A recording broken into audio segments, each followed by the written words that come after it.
안녕하세요. 한동안 서러운 시절을 겪어야 했던 한 집안의 막내 사위입니다. 여러분, 혹시 차별이라는 거 당해보셨나요? 차별을 당해본 분들이라면 잘 아실 거예요. 차별 중에 제일 서러운 게 바로 먹을 걸로 차별하는 거라는 것을요. 저는 바로 그 밥상머리 차별을 다른 사람도 아닌 장모에게 받았습니다. 또한 결혼 후 장모와 몇몇 처가 식구들의 무시 때문에 한동안 제 자존감은 땅으로 곤두박질 쳤죠. 지금이야 그 시기를 잘 이겨내고 당당히 일어섰지만 저도 사람인지라 가끔씩 당시가 생각나면 울컥함이 미친 듯이 치밀어 오르곤 하네요. 지금부터 임금님 귀는 당나귀 귀 하는 심정으로 여러분께 딱히 어디 말할 것도 없는 제 지난 서름에 대해 토로해 볼게요. 어릴 적부터 공부를 잘했던 제 꿈은 변호사였어요. 법대에 진학하려고 했는데 당시 사법고시가 없어진다는 이야기가 많더라고요. 실제로 현재 사법고시 제도는 폐지되기도 했고요.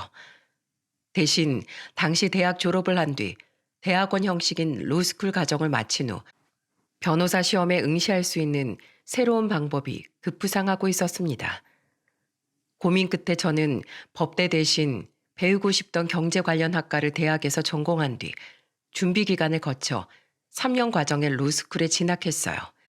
그리고 나이 30이 된 해 2월에 졸업을 앞두고 1월에 첫 변호사 시험을 봤지만 장렬히 떨어졌죠.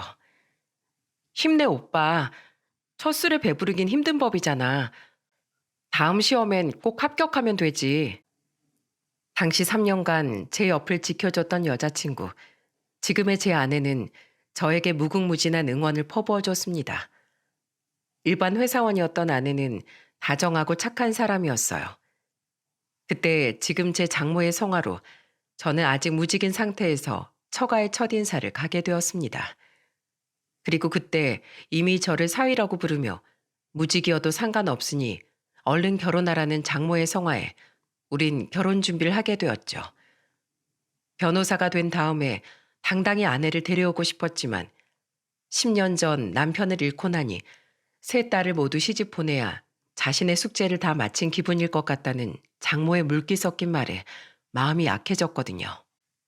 대기업 부장이었다가 퇴직한 아버지의 도움과 아내가 모았던 돈을 합해 우린 전세로 서울의 한 빌라에 첫 터전을 잡았어요. 이후 첫 처가 가족 모임을 가보니 아내 두 언니는 서로 성격이 무척 다르더라고요. 그건 두 사람의 남편인 제 손이 동서들도 마찬가지였습니다. 반가워 박서방. 난 2번 사이야. 앞으로 자네가 3번이지. 명문대 졸업하고 로스쿨 과정까지 마쳤다며? 이야, 내 동서가 변호사라고 주변에 자랑하고 다녀야 되겠어. 무려 법조인이 집안에 들어온 거잖아. 변호사 무슨?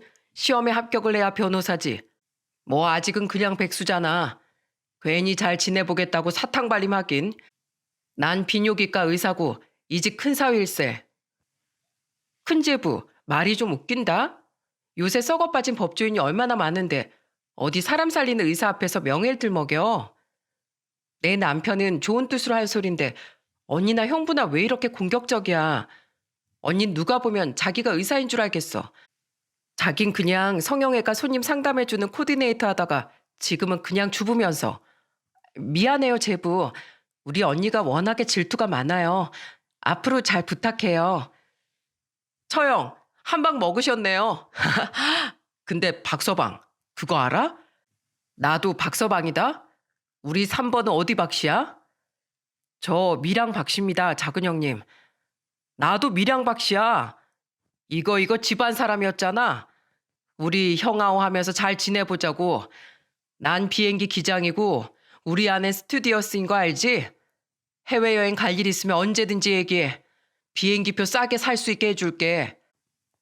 남에게 좋은 소리 하면 혓바닥에 마치 가시가 돋는 것처럼 굴던 큰 처형 부부와 달리 작은 처형 부부는 굉장히 살갑고 유쾌한 사람들이었어요. 무슨 얘기들을 그렇게 재밌게 해. 자, 내가 우리 사이들 기력 보충하라고 장어 좀 사왔네.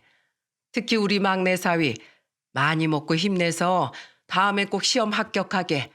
자, 아 해보게.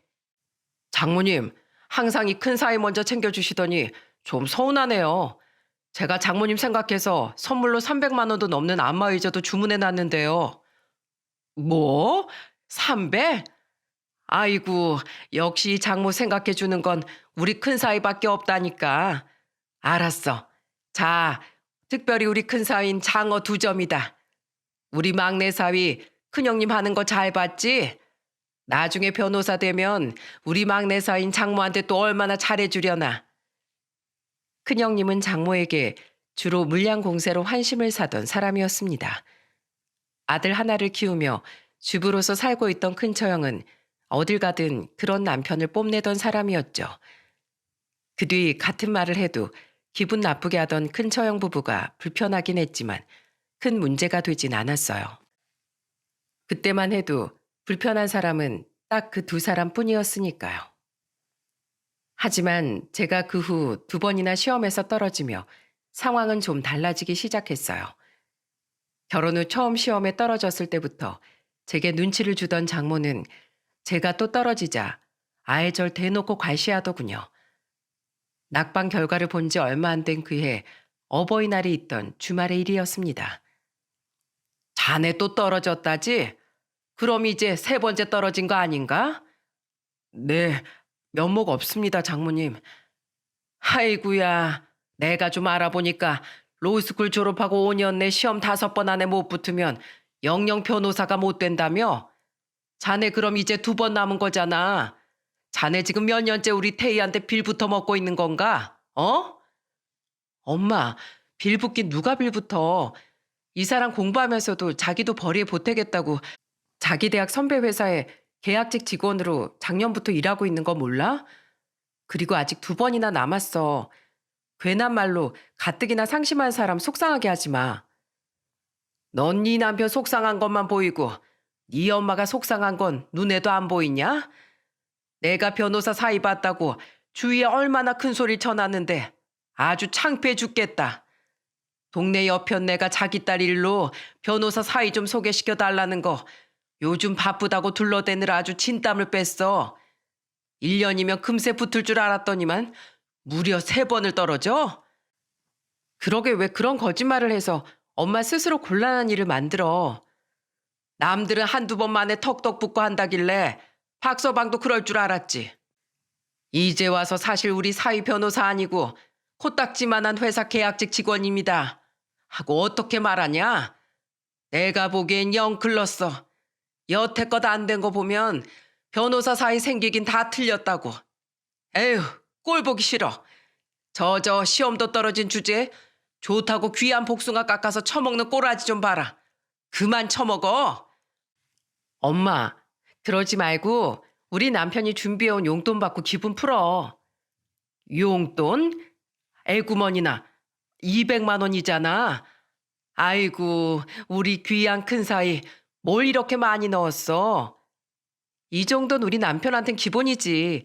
벌어봐야 월 200 받을까 말까 누구랑은 다르게 말이야. 얘 막내야.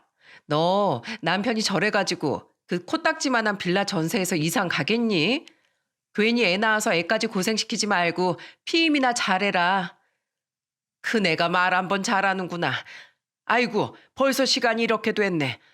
우리 큰 사위, 둘째 사위, 내가 침대방에 자리 마련해놨으니까 얼른 가서 자. 왔다 갔다 하면서 운전하기 힘들었을 텐데 너희들은 우리 손주랑 같이 안방에서 나랑 자자. 엄마, 그럼 우리 남편은? 형부들 잘하는 그 침대는 성인 2명 누우면 꽉 차잖아. 술 마셔서 그냥 집에 갈 수도 없는데. 자넨 내가 침낭 하나 꺼내놨으니까 주방에서 대충 자게. 주방이요? 그래. 집에 마침 남는 이불이 없어서 말이야. 침대방엔 바닥에서 잘 데도 없고 거실엔 내가 키우는 화분이 많아서 자다가 발로 차기라도 하면 큰일 나. 그렇다고 여자들하고 잘 건가? 아님 자네 손윗사람이 큰 사이, 둘째 사이 자리를 뺐을 건가? 싫으면 걸어서라도 집에 가던가. 돈도 쥐꼬리만큼 벌면서 대리운전 부를 생각은 꿈도 꾸지 말고. 엄마, 해도 너무한 거 아니야? 여보, 우리 그냥 집에 가자. 아니야, 여보. 나 장모님 말씀대로 그냥 침낭에서 잘게. 솔직히 너무 서러웠습니다. 마음 같아선 당장이라도 대리를 불러서 집에 가고 싶었지만 비참하게도 장모의 말이 맞았어요. 돈도 잘 못 버는데 대리를 부르자니 그 돈이 너무 아까웠거든요. 작은 처형과 작은 형님은 제게 미안해했지만 저는 애써 웃으며 그들을 방으로 들여보냈습니다. 제 옆에서 잔다는 아내를 장모는 꾸역꾸역 끌고 방으로 들어갔죠. 그렇게 주방에서 쪽잠을 청하는데 어디서 음식물 쓰레기 냄새가 나더군요. 너무 역해서 불을 켜고 근원지를 찾아보니 주방 한 구석에 음식물 쓰레기를 잔뜩 모아놓은 통이 있더라고요. 분명 아까 다 같이 치울 때 음식물 쓰레기를 베란다에 내놨었는데 말입니다. 베란다에 내놓으려고 보니 그새 밥상, 각종 그릇이 든 박스 등으로 좁은 베란다가 꽉 차서 문도 제대로 안 열리더군요. 그제야 아까 전 주방에서 부산스럽게 움직이던 장모가 뭘 했는지 깨달았습니다. 장모는 저를 골탕 먹이기 위해 일부러 베란다를 꽉 채우고 음식물 쓰레기를 들여놨던 거예요. 술까지 먹어 가뜩이나 속이 좋지 않았던 전 하는 수 없이 침낭을 젓고 거실 소파에 앉아 멀뚱멀뚱 밤을 새야 했네요. 소파가 2인용이기도 하고 장모가 옷가지들을 잔뜩 쌓아둬서 누울 수도 없었거든요. 너무 서러워서 그날 새벽 내내 자꾸만 눈물이 났습니다. 다음 날 집에 돌아오며 아내는 제게 굉장히 미안해했어요. 저 또한 밤새도록 서러웠던 기억 때문에 차마 괜찮다는 말이 안 나오더라고요. 장모의 무시는 그 이후로 점점 더 심해졌습니다. 한 번은 장모가 부르기에 주말에 백화점으로 나간 적이 있었어요. 한 번 더 시험에 떨어진 후 저를 바퀴벌레만도 못하게 취급하던 장모가 무슨 일인가 싶었는데 장모는 명품 남성복 매장에 절 데리고 가 이것저것 입어보라더군요. 그 밖에도 내심 절 생각해주고 있나 보다 싶어 약간 감동을 하려는데 장모는 그 옷들을 죄다 가지고 그냥 자기 집으로 가버리더라고요. 황당했습니다. 이럴 거면 저 옷들을 왜 다 저한테 입혀봤나 싶었어요. 그리고 그 이유를 저는 바로 얼마 뒤 추석에 알 수 있었죠. 우리 큰 사위, 둘째 사위, 여기 좀 봐. 내 선물이야. 내가 우리 사이들 주려고 백화점에서 겨우 옷 좀 몇 개 샀어. 특히 매번 나한테 좋은 선물 해주는 우리 큰 사위 건 신경 좀 썼네. 우와, 감사합니다, 장모님. 이거 비싼 브랜드인데 정말 감동이에요. 장모는 제게 입혀봤던 옷들을 전부 형님들에게만 선물하더군요. 누가 봐도 저를 약올리려고 한 게 분명했어요. 왜냐하면 큰형님은 저보다 키가 10cm가 작고 왜소한 체형이었고 반대로 작은 형님은 평균 키와 몸매인 저보다 훨씬 키도 등치도 컸었거든요. 딱 봐도 저랑 다른 사이즈인데 그걸 왜 굳이 저한테 입혀봤겠습니까? 저를 착각하게 만들려고 했던 거죠. 아니나 다를까 장모는 저에게 아주 의기양양한 웃음을 지어 보이더라고요. 엄마, 우리 남편 건? 우리 남편 데리고 백화점 갔었다며. 이거 다 그때 산 거 아니야? 근데 왜 엄마 수발 열심히 든 우리 남편 건 한 개도 없어? 아이고, 내일 정신 좀 봐. 기다리게. 그러더니 장모는 제 아내의 볼멘 소리에 방에서 같은 브랜드의 쇼핑백 하나를 들고 나오더군요.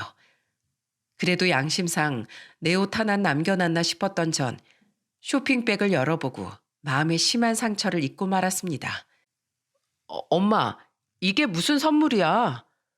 그럼 꼭 명품이어야만 선물이니? 아, 쇼핑백? 우리 큰 사이 옷 쇼핑백 하나에 합쳐 넣으면서 남은 거다. 쇼핑백에 들어있던 건 구멍이 나거나 잔뜩 해진 남자 양말과 트렁크 팬티들이더군요. 심지어 그 사이엔 오래되다 못해 누래진 좀약들도 사이사이 껴있더라고요. 제가 황당한 표정을 감추지 못하니 장모가 저를 보며 이렇게 말했습니다. 왜? 계약직 직원 주제에 명품 입고 다니면 사람들이 흉봐. 저번에 보니까 자네 양말이 좀 낡았던데 내가 이번에 옷장 정리 싹 하면서 저 세상 간 우리 양반 양말들 내버리려다 자네 생각이 나서 챙겨뒀네. 거기 보면 중간중간 우리 양반 빤스도 섞여 있을 거야. 돈도 못 벌면서 괜히 새 거 사 입지 말고 그거 챙겨 입어. 사위 양말이랑 빤스까지 다 챙겨주는 장모가 또 어디 있겠나? 명문대 로스쿨 나왔다고 겉만 번지르르 했지. 속 알맹인 영광이었던 작은 제부한테 딱 어울리는 선물이네. 못된 장모와 큰 처형 부부는 서러워서 눈물까지 고인절 신나게 비웃더군요. 그에 반해 작은 처형 부부는 제 눈치를 보며 제 등을 다독여 주었죠. 아내는 장모에게 큰 소리로 화를 내고 있었는데 그 아수라장을 보니 제가 왜 이런 수모까지 당하며 이 자리에 있어야 하나 싶더라고요. 정말 너무하시네요. 대체 제가 시험 떨어진 거 말고 인간적으로 장모님께 잘못한 게 뭐가 있습니까? 저 하루에 2~3시간만 자고 공부하면서도 우리 집사람 혼자 힘들게 하기 싫어서 열심히 회사 다녔어요. 그동안 장모님이 자꾸 저한테 눈치 주고 구박하셔도 딸 걱정하는 엄마 마음이라고 생각해서 참았고요. 근데 이 치졸한 행동을 보니까 더는 못 참겠습니다. 저 더는 여기 안 옵니다. 앞으로 막내 사인 장모님 인생에 아예 없는 사람이라고 생각하세요. 저는 서러움을 꾹꾹 누르며 처가에서 나와버렸습니다. 아내는 그런 저를 뒤따라 달려왔죠. 미안해 여보. 진짜 엄마 왜 저러는 거야. 잘 질렀어. 당신 이제 우리 엄마 보지 마. 나도 우리 엄마한테 너무 실망했어. 나도 이제 엄마 집 안 올 거야. 아내는 철저히 제 편이었어요. 그 뒤 저와 아내는 처가에 왕래를 하지 않았습니다. 심지어 그 다음 명절이었던 설에도 장모의 생일에도 찾아가지 않았죠. 저는 장모의 전화를 일절 받지 않았고 아내는 노발대발하며 걸려온 장모의 전화를 냉정하게 끊어버리곤 했어요. 그런데 저에게 스트레스를 주던 주범을 안 보고 싶어서였을까요? 장모에게 모욕을 당한 날 이후 돌아온 변호사 시험에서 저는 기적적으로 합격을 했습니다. 시험 결과가 나온 날 우리 부부는 서로를 부둥켜 안고 엉엉 울었죠. 여보, 이번이 마지막 시험이었는데 세상은 날 아직 버리지 않았던 거야. 그동안 정말 고생 많았어. 내가 앞으로 당신 진짜로 호강시켜 줄게. 고생은 무슨, 마음고생은 당신이 훨씬 많이 했지. 난 당신 믿었어. 노력한 만큼 좋은 결과가 있을 걸. 절대 난 의심하지 않았다고. 축하해 여보. 당신 이제 변호사야. 그때가 딱 5번째 시험이었기에 부담감이 엄청났었거든요. 합격 발표를 기다리는 시간 동안 매일같이 피가 말랐죠. 당시 크게 사기를 당해 도움을 줄 수 없어 미안해하던 저희 부모님은 제가 아닌 제 아내를 붙잡고 눈물을 흘리며 고마워하셨어요. 당시 결혼해서 지방에 살던 여동생마저 제가 아닌 아내에게 전화해 고맙다고 하더라고요. 다들 연애 시절부터 절 뒷바라지 해주었던 아내에게 많이 고마웠던 거죠. 하지만 아내는 도리어 민망해하며 제게 이렇게 말했어요. 우리 엄마가 당신한테 어떻게 했는지 다들 모르니까 나한테 고마워하는 거지. 사실 누구보다 당신한테 면목 없는 사람이 바로 난데. 장모님은 장모님이고 당신은 당신이야. 난 연애 시절부터 단 하루도 당신에게 고맙지 않았던 순간이 없어. 당신은 나에게도 우리 식구들에게도 감사받아 마땅한 사람이야. 우리 이제 아이도 갖고 돈 모아서 집 사서 이사도 가자. 한편 저는 제 합격 소식을 장모와 처가 식구들에게 알리지 않았습니다. 저를 그토록 구박했던 장모와 저를 개무시했던 큰 처형 부부에게 축하도 받고 싶지 않고 아예 말을 섞고 싶지도 않았거든요. 소식을 알리면 장모와 큰 처형 귀에 들어가 저에게 전화할 빌미를 줄까봐 저는 작은 처형 부부에게도 우선 소식을 알리지 않았죠. 아내는 그런 제게 이렇게 말했습니다. 난 말할 거야. 우선 당신 필수로 6개월 동안 받아야 하는 실무수습 기간 끝나고 로펌 취업 확정되면 당신 명함 당당히 엄마한테 내밀고 자랑할 거라고. 앞으로 평생 안 보고 살아도 내가 그건 꼭 자랑해야 되겠어. 엄마랑 큰언니, 큰형부가 그동안 얼마나 당신을 무시했어? 당신은 됐대도 난 당당하게 뽐낼 거야. 내 남편 그렇게 무시당할 사람도 아니었고 한다면 하는 사람이었다고 말이야. 저는 시험 합격 후 한 로펌에서 실무 수습 기간을 거치게 되었습니다. 그런데 그 기간이 지나기도 전에 장모를 만날 일이 생기더군요. 그해 말복이 되기 며칠 전 저는 작은 형님께 전화를 한 통 받게 되었어요. 박서방, 우리 아내도 나도 자네가 처가에 발길 끄는 거 충분히 이해해. 근데 박서방, 처제가 얼마나 착한 사람인지 알지? 자네도 자네지만 처제가 마음속으론 장모님이랑 관계가 틀어져서 많이 속상할 거야. 언제까지 천륜을 끊을 수도 없는 법인데 처제를 생각해서라도 처가의 얼굴 한번 비춰주게. 어? 이번 주말이 말복인 거 알지? 그때 장모님이 백숙 먹자고 다들 처가로 부르셨어. 그때 자네랑 처제도 와서 백숙 한 그릇만 뚝딱 먹고 가게. 당장 마음을 풀지 못해도 이렇게라도 조금씩 다시 왕래라면 좋잖아. 형님 말대로 제 아내를 생각하니 마음이 약해지더군요. 아내는 제게 은인이나 다름없는 고마운 사람이었으니까요. 결국 전 형님에게 전화 왔단 이야기를 전하며 아내에게 말복에 처가에 가자고 말했습니다. 아내는 제게 걱정스럽게 말했어요. 당신 정말 괜찮겠어? 시험까지 통과한 마당에 더는 내가 장모님한테 죄진 사이가 될 일도 없고 무엇보다 언제까지고 당신이 장모님을 안 볼 순 없잖아. 딱 백숙만 먹고 오자. 그렇게 우린 거의 1년 만에 처가로 향하게 되었습니다. 도착한 저를 보자 장모는 표정이 종이장처럼 구겨지더군요. 자네가 여기가 어디라고 와? 그동안 내 전화 다 무시하고 나랑 우리 딸까지 생이별 시키더니 왜 이제 와서 연락도 없이 찾아왔냐고? 저도 마음 풀려서 온 거 아닙니다, 장모님. 그래도 아랫사람으로서 먼저 숙이고 들어오는 게 도리인 것 같아 이렇게 찾아왔습니다. 이놈이 이거 말하는 뽐새 좀 보게. 마음이 안 풀려?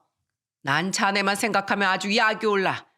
우리 딸이 사기 결혼 당한 것 같아서 잘못했다고 빌어도 시원찮을 판에 꼴에 자존심은 있어서 고개 빳빳이 든 거 좀 보소. 설마 말복이라고 자네 보양식 구걸하러 찾아왔나? 돈도 못 버는 주제에 먹을 욕심은 있어서? 엄마, 이 사람은 나랑 엄마 인연 끊어놓을 수 없다고 자존심 숙이고 온 건데 엄만 어른이 돼서 어떻게 그렇게 한 발도 양보를 못해? 우리가 뭐 백숙 하나 사 먹을 돈 없어서 여길 왔겠어? 아이고, 장모님, 그만하세요. 제가 박서방한테 전화해서 오늘 오라고 얘기했습니다. 가족인데 얼굴 보고 밥 먹고 살다 보면 미움도 조금은 옅어지지 않겠어요? 박서방, 얼른 들어와. 처제도 얼른. 장모님, 이 둘째 사이 배고픕니다. 작은 형님은 험악한 상황을 너스레로 무마시켰습니다. 그렇게 상에 둘러앉았는데 큰 처형과 큰 형님은 제게 이렇게 이죽거리더라고요. 작은 제부, 올해 마지막 시험이었잖아. 결국 떨어졌지? 당신은 뭘 그런 걸 물어. 떨어졌으니까 아무 말 안 했겠지. 하긴 박서방, 의사든 변호사든 사자 직업을 아무나 갖는 건 아니더라고. 괜히 전문직 하는 거겠어? 자네랑 우린 수준이 다른 사람일 뿐이었으니까 너무 상심 말라고. 아유, 신태희. 예전에 로스쿨 다니는 남자친구 만난다고 할 때부터 고가웠는데 꼴 좋다. 요샌 5번 떨어지면 로스쿨 다시 입학해도 변호사 시험 못 보게 법이 바뀌었다지? 힘내 제부. 주제 파악하는데 시간이 오래 걸리긴 했지만 뭐 이제라도 자기 주제에 맞게 잘 살면 되지 뭐. 언니, 사람이 진짜 못됐다. 가족으로서 위로해주지 못할 망정. 어떻게 그런 말을 해? 형부도 그래요. 태희가 화장실 가서 이 말을 못 들었게 망정이지. 태희 자리에 있었으면 언니 태희한테 뺨이라도 맞았을걸? 입이 근질거렸지만 참았습니다. 수준 떨어져서 저 유치한 입씨름에 장단 맞춰주고 싶지 않았으니까요. 어차피 나중에 정식 변호사가 되면 아내가 알아서 말할 테기도 했고요. 아내가 돌아온 뒤 장모는 백숙 그릇을 내오기 시작했습니다. 그런데 장모는 제 앞에만 그릇을 놓지 않더라고요. 자네랑 태희까지 오는 줄 몰라서 양이 좀 부족하네. 혹시 더 먹는 사람 있을지도 몰라서 내가 미리 닭 좀 넉넉히 준비해 놨는데 다행이지 뭔가. 남은 닭 급하게 삶는 중이니까 자넨 조금만 기다리게. 말없이 온 사람은 자네니까 그 정도는 기다릴 수 있지? 태희 넌 원래 양이 적으니까 내 거 나눠 먹자. 아, 네. 제가 주방에서 닭 익는 거 보고 직접 가져오겠습니다. 그럴 필요 없어. 그래도 나한테 고개 숙이겠다고 찾아온 사이인데 내가 손님 대접은 해줘야지. 내가 알아서 내올 테니까 기다려. 엄마, 그럼 나도 기다렸다가 나중에 먹을래. 지금 먹어. 박서방은 남자라 한 마리 뚝딱 다 먹을 수 있을 건데 그걸 빼앗아 먹으려고? 그냥 지금 내 거 나눠 먹어. 그럼 내 몫만 남겨놔줘. 이따 이 사람이랑 먹게. 아, 따뜻할 때 먹어야지. 음식 해준 사람 정성을 생각해서라도 음식 쉽게 두는 거 아니야. 너 나랑 화해하려고 왔다며? 이러면 엄마 서운하다. 그래, 여보. 그냥 지금 먹어. 어차피 난 아까 차에서 빵 좀 주워 먹어서 그런지 배가 크게 안 고프네. 그렇게 절 제외한 식구들은 모두 백숙을 먹기 시작했습니다. 달기 읽어야 되니까 조금 걸릴 거라고 예상은 했는데 다들 다 먹어가는 30분, 다시 50분이 지나도록 장모는 백숙이 익고 있는지 아예 들여다보러 가지도 않더라고요. 뒤에 소파에 앉아있던 전 조용히 주방으로 향했습니다. 괜히 장모를 번거롭게 하고 싶지 않아 제가 직접 확인을 하려고요.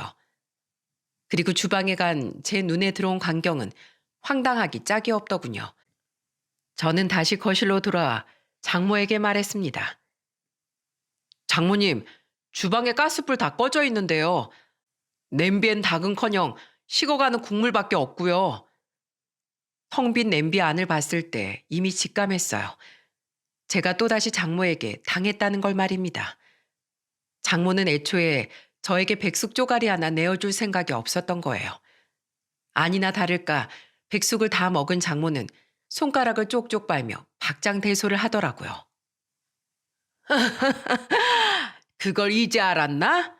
내가 미쳤어?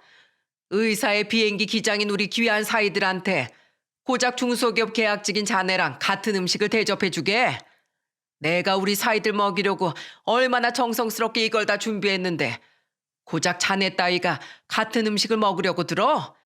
내 국물도 아까우니 이따가 물에 밥이나 말아줄 테니까 그것도 감지덕지 한 줄 알고 먹고 가게. 엄마, 뭘 자꾸 불렀어? 자네 이제 영영 변호사 못 되지? 평생 그 개털 같은 회사에 짱박혀 하는 거잖아. 그런 주제에 우리 잘난 큰 사위 둘째 사위랑 같은 사위 취급이라도 받으려면 알아서 납작 기어야 하는 거 아닌가? 여기 우리 식구들이 먹고 뱉은 닭뼈들 보이지? 이거나 가져다 치우게. 남은 그릇도 다 정리하고. 옛날 같았으면 자네같이 못난 건 우리 사이들 머슴으로 났으면 딱 알맞았을 텐데. 내가 오늘 자네 위치를 확실히 알게 해주겠네. 그래야 앞으로 나한테 마음이 상했다느니 어쩌느니 고개 빳빳이 들고 주제 넘은 소리를 못하지. 마지막으로 장모는 정 먹고 싶으면 이거나 뜯어먹으라며 닭다리뼈 하나를 제게 휙 던지더라고요. 거기서 전 인내심의 마지막 끈이 끊어졌습니다. 그리곤 장모에게 눈을 까디짓고 폭탄 발언을 해버렸죠. 장모님, 오늘 저한테 정말 큰 실수하셨네요. 사람을 직업만 가지고 판단하고 심지어 모욕까지 한 건 사람으로서 정말 해서는 안 될 짓 아닌가요? 저게 아직도 정신 못 차리고 장모를 가르치려고 들어? 억울하면 시험 붙어서 변호사 되지 그랬나? 구질구질하게 입만 살아가지고? 에휴, 이게 다 내 죄지. 변호사 될 줄 알고 저런 무지랭이를 집에들인 내 죄야. 네, 그 무지렁이가 드디어 변호사가 됐네요. 제가 억울해서라도 이 악물고 공부했더니 정말로 되더라고요. 뭐라고? 지금 제가 뭐라는 거야? 제가 진짜 제 정체를 밝히자 처가 식구들의 눈이 땡그레졌습니다. 특히 방금 전까지 절 미친 듯이 무시하던 장모와 큰처형, 큰형님의 눈은 거의 튀어나올 기세였어요. 옆에서 얼굴이 불그락푸르락해진 아내는 장모의 말을 냉큼 이어봤더군요. 내 남편 시험 붙었어.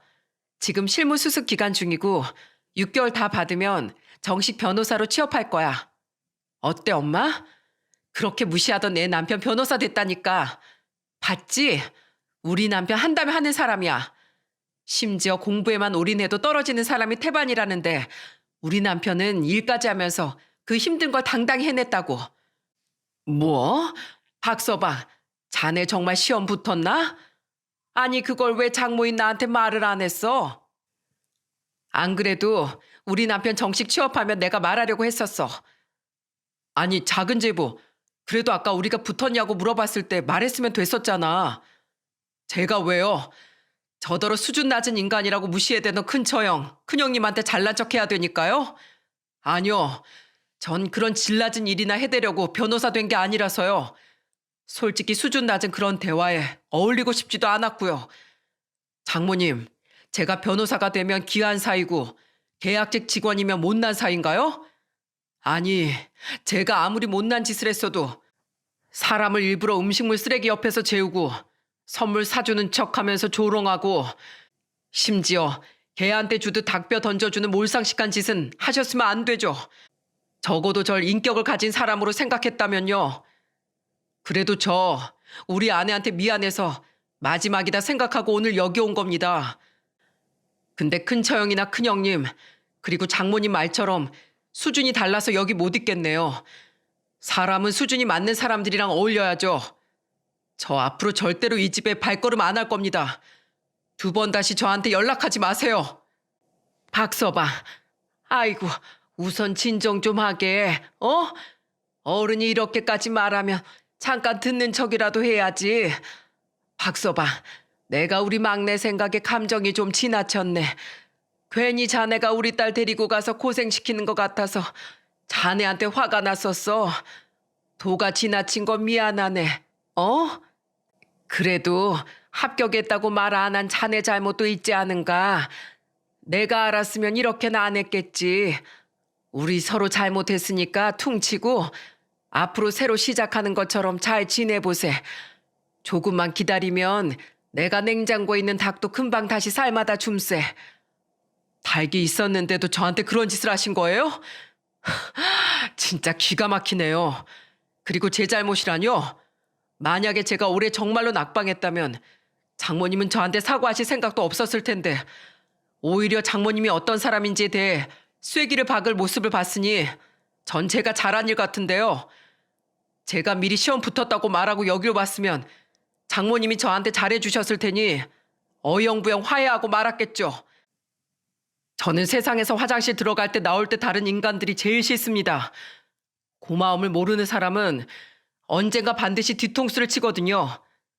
그런 인간들을 응징하고 싶어서 변호사가 되고 싶었는데 제가 그런 사람을 제 장모로 만났었네요. 그런 사람을 제 가족이라고 부르고 싶지도 않으니 저는 더 이상 장모님 사이 안 할 겁니다. 그리고 큰형님, 사자 직업 수준 운운하시는데 비록 전 이제야 붙었지만 제 주위에 변호사 된 지인들이 좀 있거든요. 모임 때문에 알게 된 다른 전문직 사람도 몇 있고요. 근데 큰형님은 제가 아는 사자들 중에 제일 수준 떨어지는 화수를 지닌 사람이에요. 말의 품격이 전혀 느껴지지 않는다고요. 큰처형은 뭐 말하기 입만 아프니까 그냥 말을 아낄게요. 그냥 입만 열면 없던 수준도 떨어진다고만 알아두세요. 기가 막혀서. 뭐? 제부, 지금 말 다 했어? 내 남편 자기 병원 가진 의사야. 이제 막 변호사 시험 통과한 나부랭이가 건방지게 어디서 입을 함부로 놀려? 큰처형이 자랑할 건 항상 남편 직업밖에 없죠. 남편 명성에만 빌붙지 말고 스스로 자랑스러운 사람이 좀 돼보세요. 안 그러면 언젠가 뼈저리게 후회할 겁니다. 여보, 가자. 아이고, 박서방, 이대로 가면 어쩌나? 내가 전화함세. 태희야, 엄마가 전화할 테니까 나중에 다시 얘기하자. 꼭이야. 저는 아내의 손을 잡고 처가를 나와버렸습니다. 장모는 그제야 변호사 사이가 아까운지 뒤에 대고 가증스러운 목소리로 저렇게 말하더라고요. 다음날 작은 처형과 작은 형님은 저와 아내를 따로 불러 소고기를 사주셨죠. 미안해요, 제부. 축하가 먼저인데 역시 사과부터 하는 게 맞는 것 같아요. 작은 처형이 왜 미안해하세요? 두 분 항상 제게 잘해주셨는데요. 어제도 저 많이 감싸주셨잖아요. 그래도 사람 마음이 그게 아니지. 우리가 더 나서서 장모님을 말렸어야 했어. 나도 이 사람도 자네한테 너무 미안하더라고. 내가 괜히 자네를 불러서 자네한테 몹쓸 짓만 당하게 했네. 아니에요, 형님. 오히려 이번 기회에 약간의 죄책감까지 완벽하게 털어버릴 수 있었어요. 그러니 전혀 형님 원망하지 않습니다. 그래, 아무튼 오늘 이 자린 우리가 내는 축하턱이야. 자랑스러운 우리 아우, 밀양박 씨의 자랑, 변호사 된 걸 축하하네. 축하해요, 제부. 이젠 고생 끝났으니까 낙이 올 거예요. 오만정이 다 떨어진 전, 그 뒤 장모에게 걸려오는 전화를 전부 다 무시했습니다. 적어도 아내조차 자기 엄마한테 학을 뗐는지 전화를 받긴커녕 문자에 답장도 않더군요.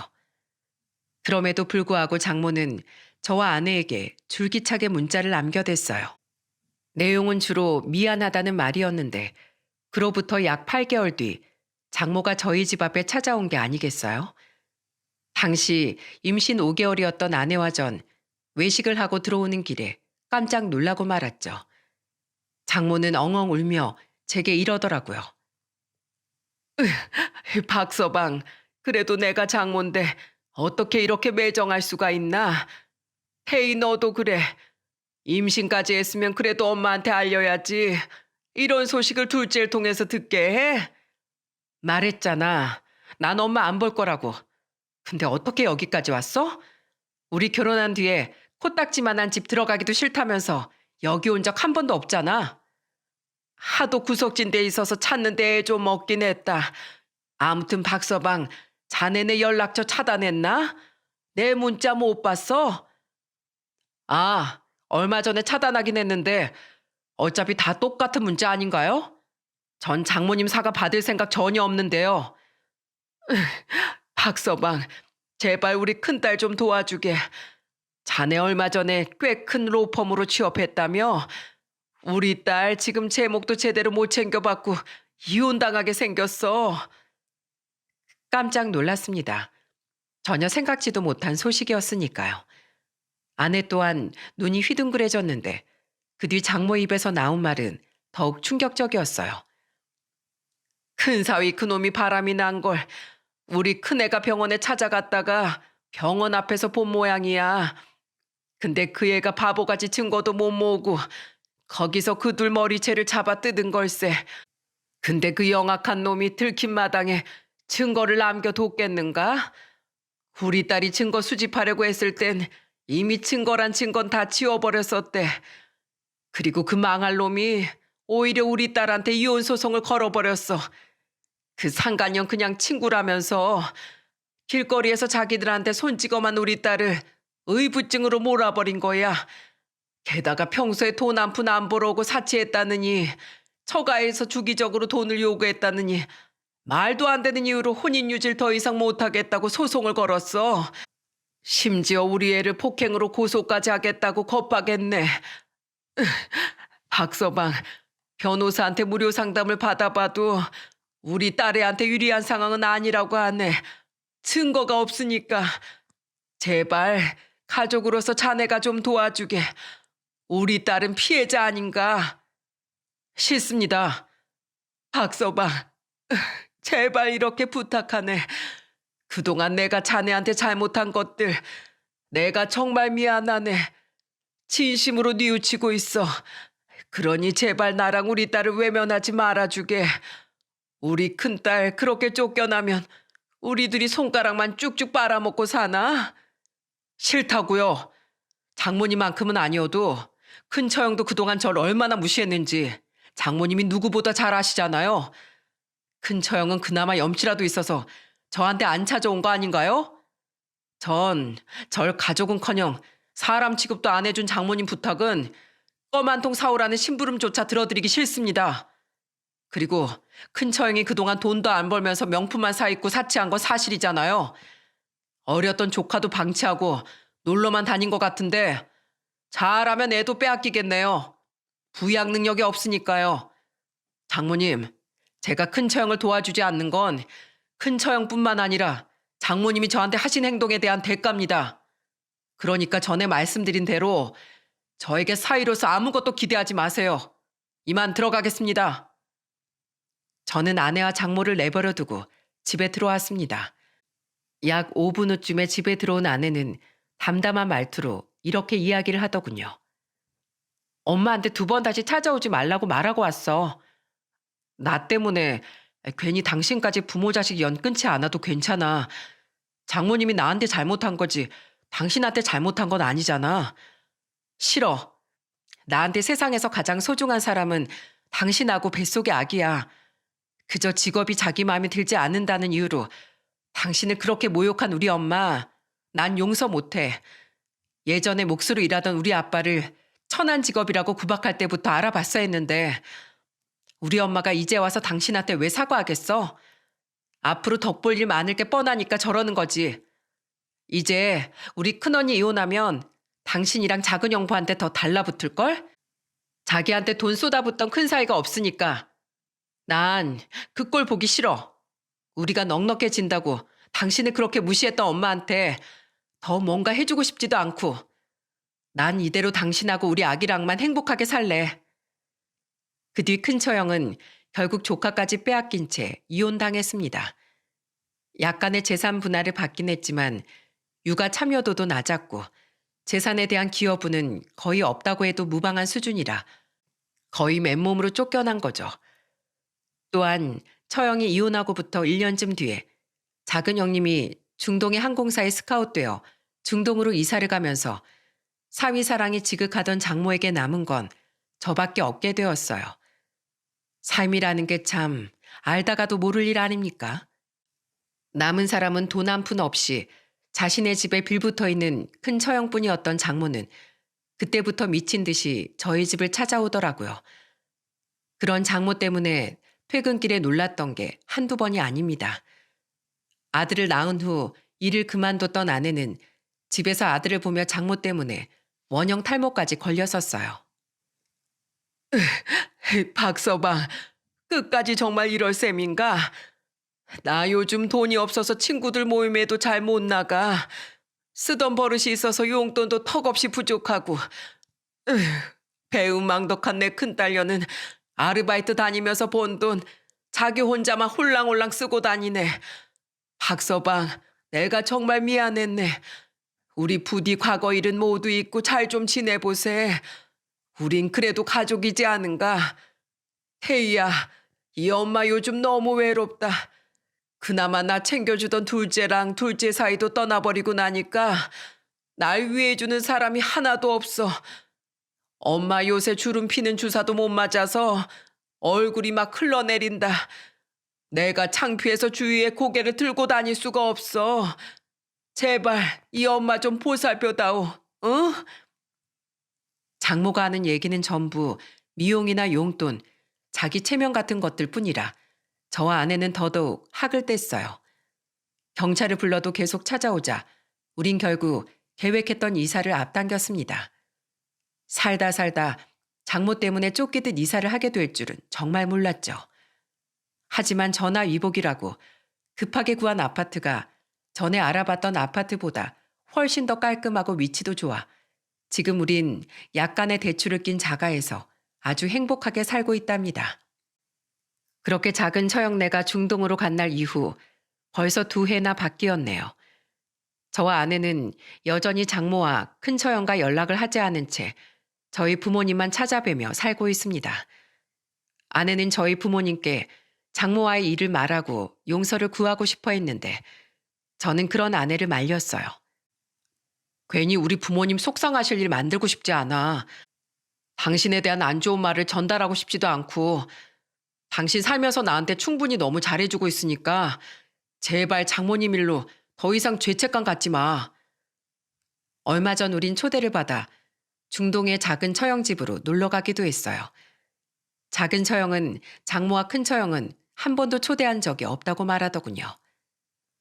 내가 여기서까지 엄마한테 돈 달라, 이거 해달라, 저거 해달라는 전화를 얼마나 많이 받았는지 알아? 다달이 용돈을 70이나 보내고 있는데 모자라대. 뭐 고급 샵도 다녀야 하고 백화점 쇼핑도 해야 한다면서 말이야.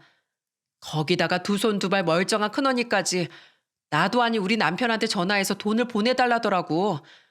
엄마가 잔소리가 너무 심하다고 나가 살아야겠대. 그래서 내가 전화 뺏어들고 철 좀 들라고 소리 지르고 끊어버렸어. 아휴, 내가 우리 남편 얼굴 보기 창피해서 혼났다니까. 어차피 우린 불임이라 애도 못 가지니까 뭐 장모님께 조금 더 해드리면 어떠냐는 마음으로 여태 잘해드렸던 건데 몇 번 요구하는 대로 드려보니까 요구하는 금액이 점점 늘어나더라고. 남의 돈이 쉬워 보이니 만족을 못 느꼈던 거야. 그건 두 사람에게도 안 좋은 일 같아서 딱 70만 보내드리고 더는 안 드리고 있어. 옆에 살면 엄청나게 들들 볶였을 텐데 여기 있는 게 얼마나 다행인지 몰라. 양반은 못 되는지 그때 장모에게서 작은 처형에게 전화가 오더군요. 처형은 손으로 우리에게 쉿하며 전화를 받았는데 그때 눈치 없는 우리 아들이 아주 큰 소리로 이렇게 소리치는 겁니다. 이모, 지역이 깎아. 다급히 아들의 입을 막아봤지만 이미 때는 늦은 뒤였어요. 우리가 와 있다는 걸 눈치챘는지 장모는 우리에게까지 다 들리도록 소리를 고래고래 지르더라고요. 야, 거기 막내네 가 있지? 이 우라질 것들. 내가 그렇게 거기 놀러 가고 싶다고 노래 불렀을 땐 상황이 여의치 않다고 안 된다더니 어떻게 나한테 이럴 수가 있어? 걔네는 지도새도 모르게 이사 간 뒤론 내 전화까지 아예 차단해버리고 콧배기도 안 보이더니만 쪼르르 거기에 달려갔대? 이 천벌받을 것들아. 너희가 엄마인 나 저버리고 잘 살아봤자 얼마나 잘 살 것 같냐? 부모 저버린 천벌이 그렇게 무서운 거야. 당장 키워준 값들 내놔. 내놓으라고. 어떻게 자기 딸에까지 저런 말을 할 수 있단 말입니까?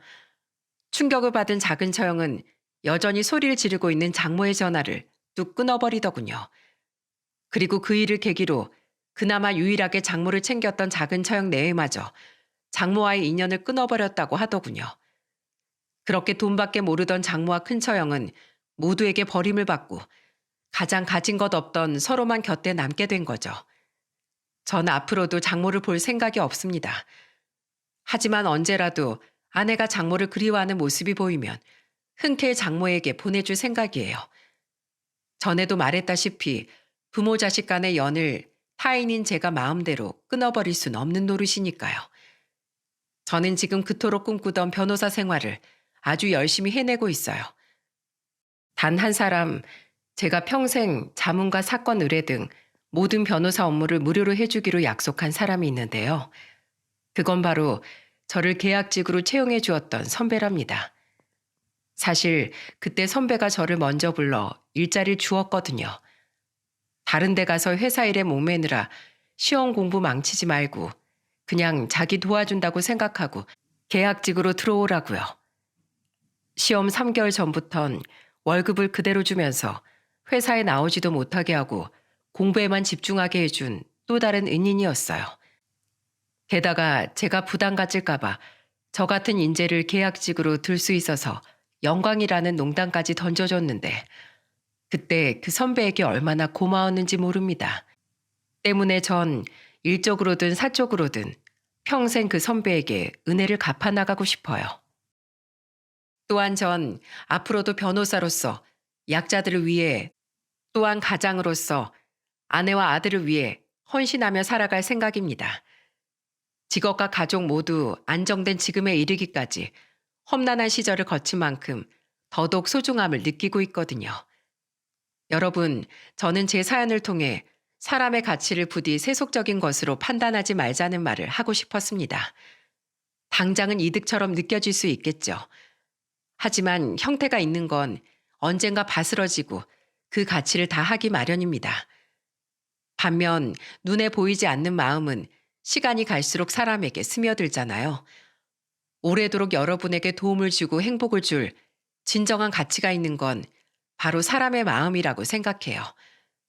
세속적인 것에 눈이 멀어 사람의 마음을 잃는다면 결국 곁에 남는 건 텅 빈 허울뿐이라는 걸 부디 제 사연을 듣고 느끼셨으면 좋겠네요. 제 사연은 여기까지입니다. 올해는 바라시는 것 모두 이룰 수 있는 희망찬 한 해가 되시길 바라며 전 이만 인사드리겠습니다. 감사합니다.